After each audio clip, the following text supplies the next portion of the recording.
In the beginning, everybody's excited. In the beginning, everybody's going to conquer the world. But after a few weeks, a few months, maybe even a few years, they start to get tired.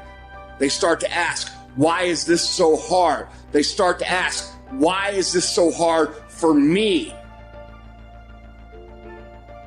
How easy is it to get up in the morning when you know you're not doing all that it takes? It's not very easy at all. You can just lay there awake thinking, oh, what's a few more minutes in bed? It won't matter much anyway. Wrong. It does matter. It will matter. Now, how easy is it to get up in the morning when you're pouring it on, doing the best you can, anxious to get going, make progress toward your dreams? It's a whole different story. We all feel that way. We all have times of frustration. We all have times of anger. We all have times of why me. When you start feeling that massive frustration, that massive anger, that massive stress, you are about to have a breakthrough. You are about to move through an area that most people can't make it through. And you've just got to keep moving. When you're resting to renew your reserves, it's much different than resting to avoid your day. When you're psyched up and excited for your life, when you're excited for what you've planned to accomplish for the day, it's amazing you'll wake up before the alarm clock even tries to startle you awake. Your successes fuel your ambition. Your successes give you extra energy. Your successes pave the way for more successes. It's the snowball effect. With one success, you're excited to meet another, and another, and another. And pretty soon, the disciplines that were so difficult in the beginning, the disciplines that got you going, are now part of your philosophy.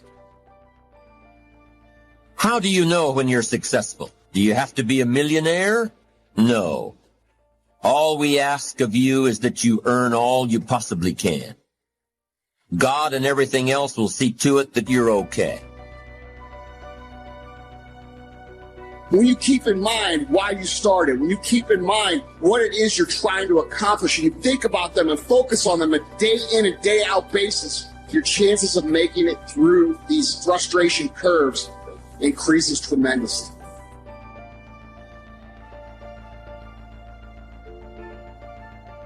When you feel like giving up, don't. When you're thinking about giving up, don't. When it look like you ain't gonna make it, keep going. When they tell you you can't, come on, man, who are they? When they tell you you're not gonna make it, don't believe them, man. Don't believe them. You got to be relentless. Don't give up. Don't give up. Stay in it. Stay focused. Quitting guarantees the failure. Once you quit, it rules out any chance of succeeding. The mere waking up every day, putting the next foot in front of the next foot, at least keeps you in the game. But you can choose in the midst of all of this that's going on to be happy in spite of life's challenges. See, a lot of us, because of our limited vision of ourselves, a lot of us who begin to focus on problems and enable them to overwhelm us, we begin to think that we have no options. We begin to believe that there's no way out. Well, guess what? There's always a way. Where there's a will, there's a way. We have two primary choices in life. We can either accept conditions as they exist, or we can take the responsibility to change them. See, a lot of people want to exempt themselves from taking responsibility. All they want to do is talk about the problem. Every time you see them, they'll tell you their story over and over and over and over again. No. You want to take responsibility for your life. I got me here. I can get me out of this. And I'm getting out. I'm not going to be a volunteer victim. I'm unstoppable. This will not get me down. You've got to make those kind of declarations to yourself. I have never met anybody who became incredibly successful in any area of their life until they had suffered and sweated and sacrificed and kept their focus and fought through tears and trials and tests. And if you have a dream and you commit to it, it will come to pass. You must have patience and engage in consistent action. We live in a world, ladies and gentlemen, where people want instant gratification. They want it right now. No, it's simple, but it's not easy. It's a system that if you work the system, it works if you work it. But make no mistake about it, it's hard. And you are the determining factor. The people that make it in this world look around for the circumstances that they want, and if they can't find them, they create them. It's you that you must take personal responsibility to make it happen. It's hard. No, easy is not an option. However, ladies and gentlemen, what you will discover is that it's worth it. Write down 5 reasons of why it is worth it for you to become a diamond, to experience that level of achievement. What is it that will give you the drive? What is it that will ignite the courage in you to get up and come back again and again and again?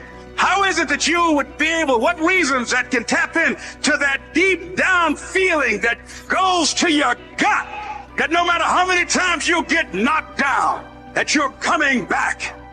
Listen to me, this is how you do it first, over 6-7 years ago, with no money, no human resources, no building, no funding, no support. The first thing we did was we dreamed, we wrote the dream down, we rehearsed the dream, we looked at the dream, we talked about the dream, we slept with the dream, we woke up to the dream, we wore the dream, and now boom, it's our reality. And for some of you, you stop dreaming. You dream for a week and you stop because things around you don't look good. You dream for a month, then when you get hit in the mouth, you quit and you give up. You dream for a while, and when people tell you crazy, and when people tell you stupid, and when people tell you can never get done, you stop dreaming and you go back to knowledge. And I dare you to use your imagination. I dare you when you broke to use your imagination. I dare you when you rich to use your imagination. I dare you under every single circumstance. Keep dreaming. Keep looking at your dream. Keep focusing on your dream. Keep going after the dream, because that's where true success is.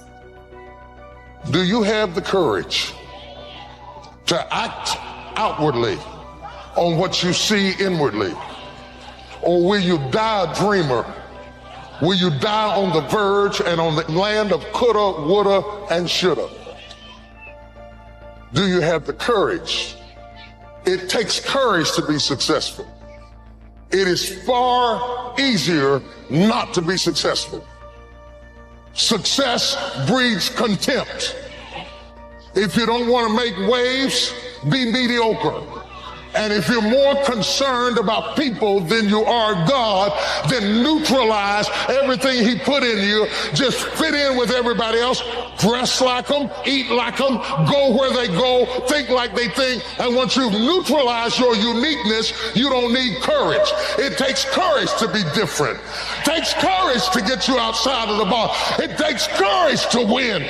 People don't talk about people that don't win. If you win, they're going to talk about you. Do you have the courage to stand there though the storms keep raging, and you stand there and say, I've come too far to turn around? Do you have the courage? It takes courage to be exceptional. It takes courage to be rich. It takes courage to be educated. It takes courage to be knowledgeable. It takes courage.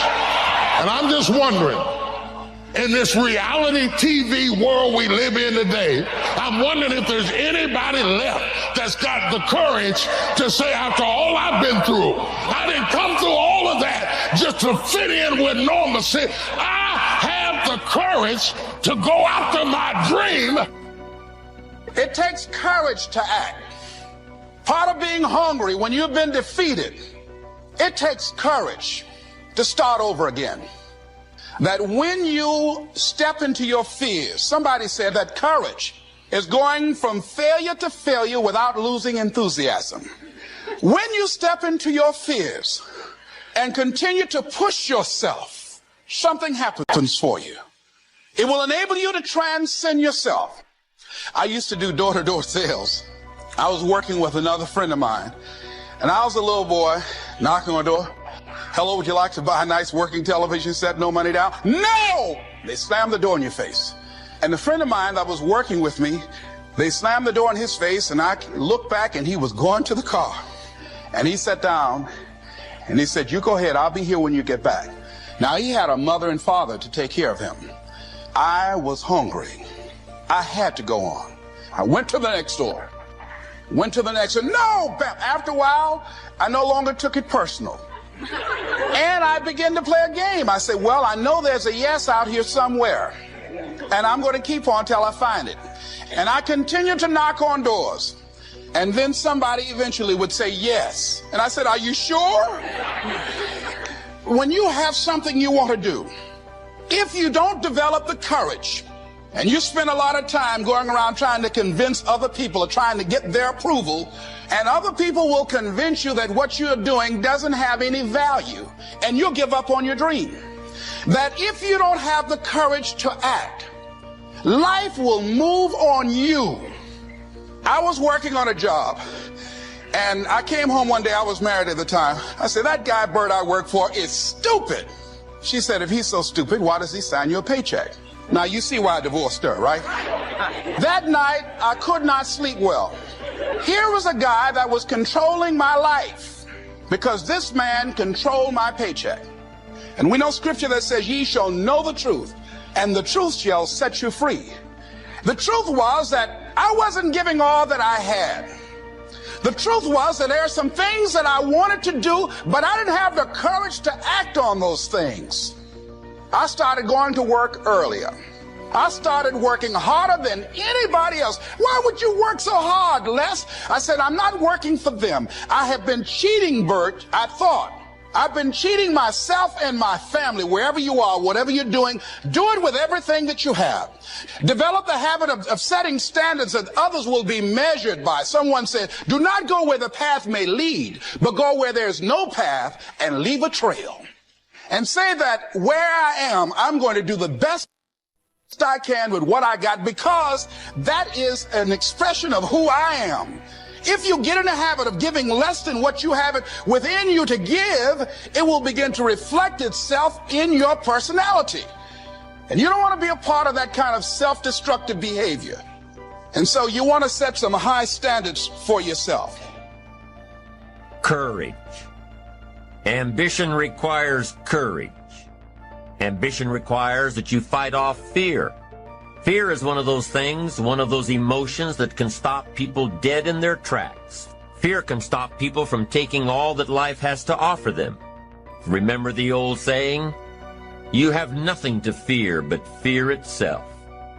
You can be afraid of success. You can be afraid of failure. You can be afraid of the competition. We're not always born with courage. We're not always born with all the fears either. You ever hear of a baby that's afraid of the dark? Of course not. But do you ever hear of a 3 or 4-year-old afraid of the dark? All the time. Where'd they learn that? Well, probably from their parents who decided they needed a night light on. And what about other fears in life? Are they learned? Well, maybe.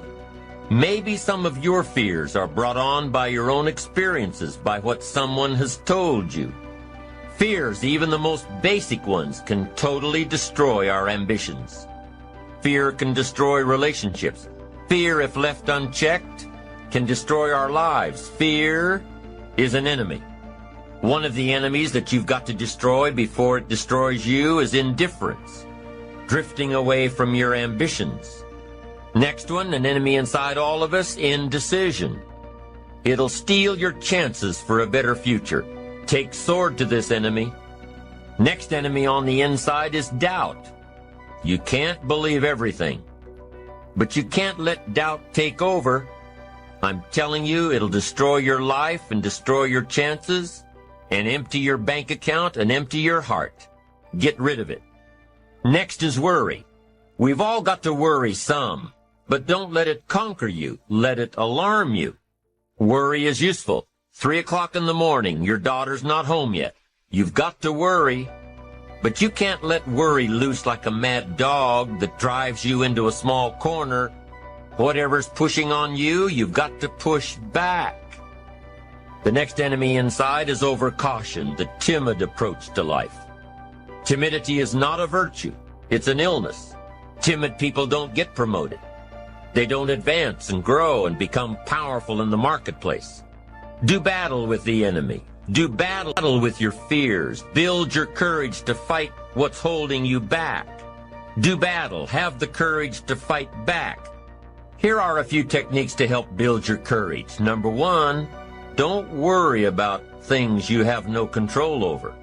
Courageous people don't worry about the unlikely, things out of their control. Number two, face your fears before you start something. Make a list of the worst that could happen, and you'll probably see that it's not so bad after all. Once you face your fear, you can move on.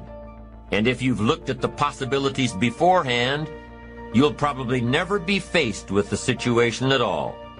And by contemplating what might happen, you'll chart your course to make sure that it doesn't. And the third technique to build your courage is to imagine the alternative. See in your mind the end result of giving into your fear. Then really feel the gain of following your ambition courageously. See the difference. If you've been invited to address your national sales convention and are scared to death of public speaking, what should you do? Well, you could decline the invitation, or you could take some classes, read some books, and see yourself stepping up to a whole new league, increasing your opportunities for future success. Once again, it's your choice. It all depends on how you can live with yourself, always afraid of taking the next step. Decide to live your fantasy. The choice is in your hands, satisfaction or despair. Decide not to make your life predictable. You don't get much juice and happiness out of life like that. Want to create a greater sense of fulfillment? Challenge your fears. Don't allow them to rule you. Humans are the only life form that will do less than they possibly can. Humans are the only life form that will settle for less. Every other life form except human beings strive to its maximum capacity. How tall will a tree grow? Approximately. As tall as it possibly can. You never heard of a tree growing half as high as it could. No, trees don't grow half. Trees send their roots down as deep as possible, stretch their limbs up as high as possible, produce every leaf possible and every fruit possible. As a matter of fact, you never heard of a human physically growing half. We keep growing until we're done. Now that's a part of life we can't control. It's genetically coded. And that's probably why we keep growing till we're done. Because we can't control that part. It's the rest of our growing that we control. The growing of our minds, the expansion of our minds, that we can control. And that's what tends to get away from us. All life forms inherently strive to their max except human beings. Now, why wouldn't human beings strive to their maximum possibility? Here's why. Because we've been given the dignity of choice. It makes us different than alligators and trees and birds. The dignity of choice makes us different than all other life forms. And here's the choice. To become part of what we could be, enough to get by, or to become all that we can be. My best advice for you is to choose the all. Earn all you can, make all the friends you can, read as many books as you can, develop as many skills as you can, see as much as possible, do as much as possible, make as much fortune as possible, give as much of it away as possible. The max. There's no life like it. I'm telling you, once I got on track, I've never looked back. Pick up the challenge. Go for it. Take the best of the two easies. Take the route of it's easy to get ahead. It's easy to do all you can. It's easy to succeed. It's easy to have financial freedom. The more you do, the more you get. fought one hell of a fight. Are there any fighters in here? I mean, I fought such a good fight that when I look at what other people call a fight, what they call a fight is what I call normal. I fought my way up. I fought to get to work. I fought to stand. I fought to carry on. I fought to live. I fought to get out of the bed. I fought with my fears, my anxieties, my insecurities. I fought with haters, liars, backbiters, and betrayers. And many times I laid in the bed. I couldn't go to sleep because I was fighting with myself. I fought. Take ownership. Take extreme ownership. Don't make excuses. Don't blame any other person or any other thing. Don't hide your delicate pride from the truth. Take ownership of everything in your world, the good and the bad. Everyone took ownership of their mistakes. Everyone took ownership of the problems. Take ownership of your job, of your future, and take ownership of your life. And lead. Lead yourself and your team and the people in your life. Lead them all to victory. Make your move before you're ready. We're instructed in life to walk by faith and not by sight. See, you want to really begin to stretch yourself. You want to become a risk taker. Most people won't do that. See, most people engage in low life living, low risk living. This God said, if you're not willing to risk, you cannot grow. And if you cannot grow, you cannot become your best. And if you cannot become your best, you can't be happy. Then what else is there? Anybody who's not ever willing to risk will never do very much in this world.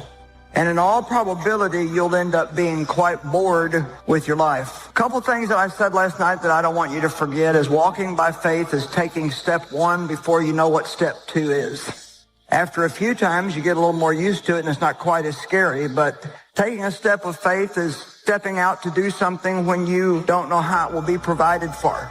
But you believe with all your heart that it's what God has told you to do. Life is short and unpredictable. And so you want to begin to take some chances. You want to begin to challenge yourself and make it okay to fail and learn from your failures. Don't allow fear of failure to draw you in. You can't get out of life alive. You got to die to leave here. You got to make changes. You got to say no. You got to disappoint people. You got to walk away from some stuff. You have to. And so stepping away from things has felt much more dangerous to me than taking on 5 new things. Does anybody get it? Anybody out there, you get it? Trying to learn early the consequences of errors in judgment, poor behavior. And then try to learn from others that have gone down a disastrous road, and sure enough, they suffered the consequences, and you say, wow, then I'm going to change direction because I don't want those consequences. That's called being doubly smart, learning from errors in judgment. A few simple disciplines practiced every day. Now you're on the road to success. A few errors in judgment repeated, and you can turn anything around. Once you see that you're suffering either early consequences or severe consequences, all you have to do now is shut down that route, pick another destination and start going that way with some easy disciplines that day by day gather momentum, and now one success leads to another, leads to another. Here's what we call that: disciplines. Easy disciplines. All disciplines affect each other.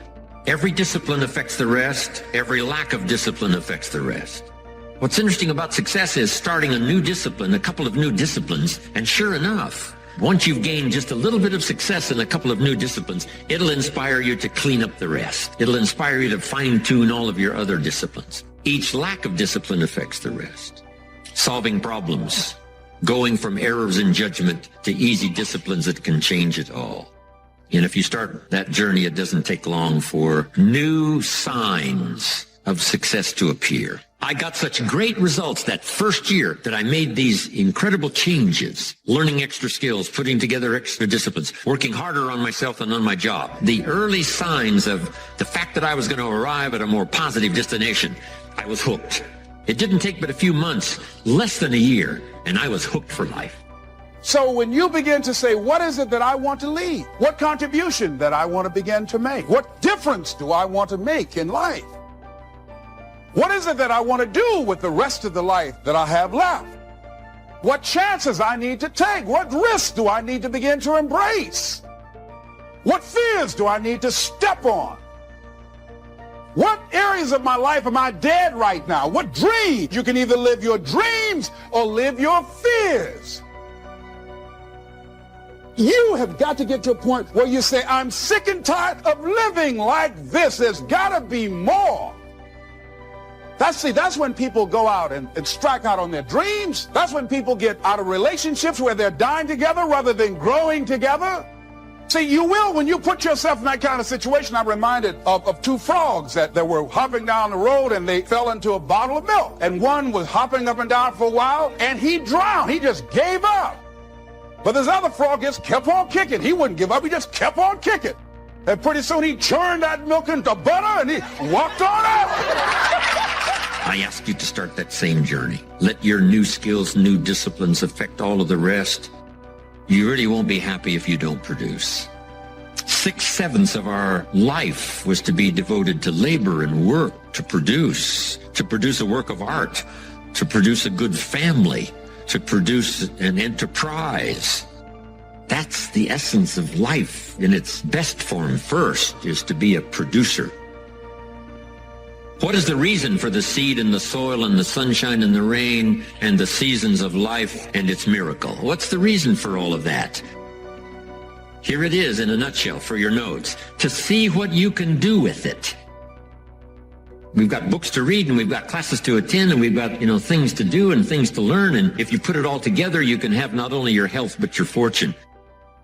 Why not see what you can do with what you've been handed, as basic as seed and soil and sunshine and rain? Here's what all of us have, the miracle, and it's almost godlike in its potential, the ability to recreate. Only God can create the sunshine, the rain, the seasons, the miracle of life. But here's what humans can do: recreate those components into a harvest by planting the seed, reaping the rewards in the harvest. We call that recreation. To recreate, to take your hours and your energy and your life and a bit of skill and create, actually recreate a career, a future, possibilities, fortune, recreate. And that changed my life. It was Oliver Wendell Holmes who said that once a person's mind is expanded with an idea, it can never be satisfied to going back to where it was. So some of you are going to experience a breakthrough. Some of you are going to go back and look at your dreams and brush them off. Whatever goal that you have in mind, I want that to be a goal that will challenge you, something that will make you stretch. It was Osborne who said, unless you attempt to do something beyond that which you've already mastered, you will never grow. What is it that you looked at some point in time and you decided that you couldn't do it, that you talk yourself out of it? Whatever it is, bring it back out there. How are you going to do it? That will come to you in due time. See, you don't get in life what you want, ladies and gentlemen. You get in life what you are, not what you want. You see, the good news is that we can always become more by working to develop ourselves. You've got to begin to take a look at your life and look at where are you right now? What are your strengths? What are your weaknesses? What gives your life a sense of fulfillment, a sense of joy? What does a full, rich life means to you? What is it that you could love doing 7 days a week? Think about that. That takes an incredible psychology. But in that psychology, we bump onto limits, and that's what you got to shift. And if your psychology is solid, then you got to say, where are the skills I'm missing? Because that's equally important. And you won't be happy if you aren't really extending yourself. Because here's really the goal of the human adventure, the full development of all your potential. Why not see how far you can go, how much you can earn, how much you can share, how much you can give? Why not see what all you could be? That's why at my age I'm still working, traveling the world, doing what I've done for all these years, is to see what else I can become. How much stronger could I become? How much more refined could I be in my working with business partners and all the rest? Why not go for that ultimate challenge on and on? As far as you can, take it as far as you can. Friendship is one of the greatest support systems in the world. Nourish it, protect it, look after it, develop it to the best of your ability. Next is your heritage.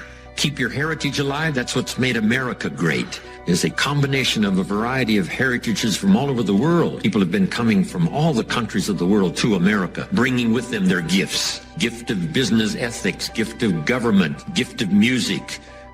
Have you ever found yourself stuck in one of life's storms? And no matter how hard you try, no matter what you do, it seems that you can't make any headway. So many times the storms in our life, we didn't prepare for them, we didn't plan for them, we didn't ask for them, we didn't even cause them, they just suddenly happened. I want to talk to us this morning about hidden blessings in the storms of life. Each of us this morning is in either one of three situations. You are either headed towards a storm, or you are just coming out of a storm, or you are in a storm right now. But whatever your situation, God is in control. Storms come suddenly, but God is not surprised. I still believe that things can turn around for me.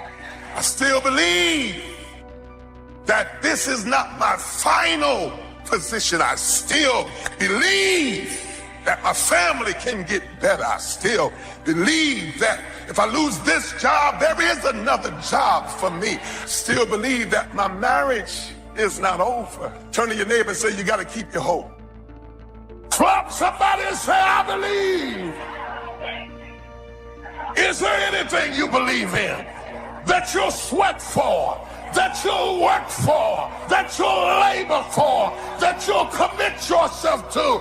Is there anything that you love other than yourself?